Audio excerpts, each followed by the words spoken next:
ఇంద్రియ నిగ్రహంలో తాంబేలు అద్భుతమైన జ్ఞాన సూత్రం. ప్రపంచంలో పరమాత్మ నిత్యమై సత్యమై పరమాత్మలోనే ప్రపంచం ఉంది తప్ప సముద్రంలోనే కెరటాలున్నాయి. అలాగే బాధలన్నీ ప్రపంచంలో లేవు మిత్రమా.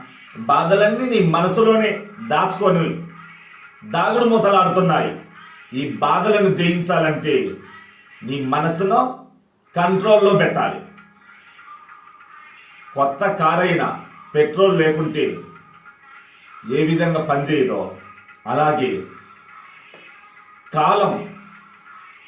కాల సర్పం ప్రతి మనిషిని కాటు వేస్తుంది. ఎంతటి మొనగాడైనా కాల సర్పం కాటు పడాల్సిందే.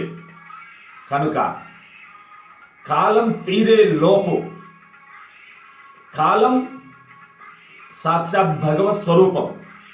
Time is God. మన టైమే దైవం.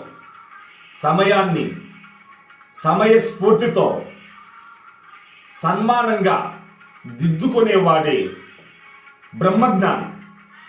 భయముసుని అజ్ఞానం భయముడిగిన నిశ్చయంబవు. ఎవరు? పరమాత్మ. ఎప్పుడు నీ కాడ భయం లేదో అప్పుడు నువ్వు లేవు. ఎవరున్నారు?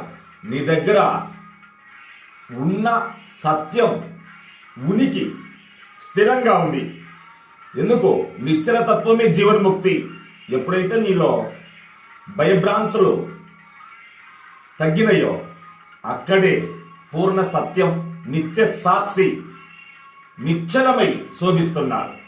కనుక భయభ్రాంతులను ఎవడైతే జయిస్తాడో అతడు సులభంగా ముక్తి పొందగలడు. కారణం తత్ర కో మోహ కహ శోక ఏకత్వ మను పశ్యత. ఎవడైతే మోహం శోకం దాటుకున్నాడో అతడు ముక్తి స్వరూపం సిద్ధించినట్లే. కనుక శాంతి ఏ అంగట్లో అమ్మరు, అది నీ మనసులోనే దాక్కొని ఉంది. దానికి వెలికితీయాలంటే సద్గురు కృప జ్ఞాన దృష్టి అత్యవసరం మిత్రమా. సంతుష్ట సతతం యోగి అంటే చిరునవ్వుతో జీవిస్తానని ప్రతిజ్ఞ చేసుకో. ప్రతిరోజు నేను చిరునవ్వును పెట్టుకొని, చిరునవ్వు అనే కిరీటం పెట్టుకొని సృష్టిలో విహరిస్తా. ఈ విధమైన జీవితం గడిపి చూడు. నీలో మార్పు రాకుంటే నన్ను కట్టేసి కొట్టుకో. జై భారత్.